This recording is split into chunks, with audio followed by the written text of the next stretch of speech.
The Cherokee decided to Americanize, and they built schools and churches. They had 30 grain mills, 10 sawmills, 60 wheelwright workshops, 300 wagons, 700 looms.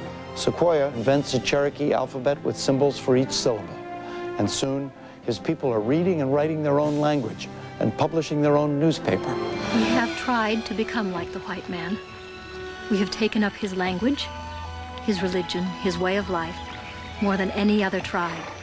We have taken in more whites. And for these things, we are resented.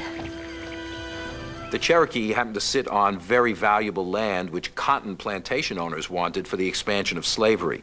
In 1830, following intense debate, Congress passed the Indian Removal Act. That made it legal to throw the natives off their land and move them west.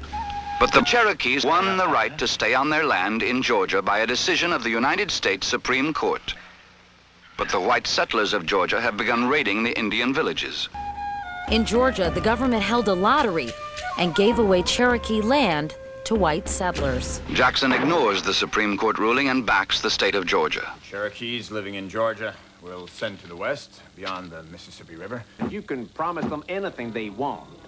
If they offer resistance, use force. Dispatch army units there to Send them across the Mississippi into the Oklahoma desert. And when we begin to settle west of the Mississippi, we'll move them further west.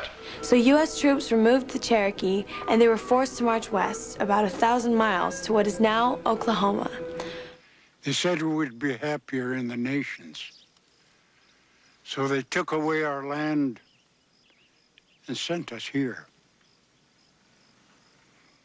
I have a fine woman and 2 sons, but they all died on the Trail of Tears.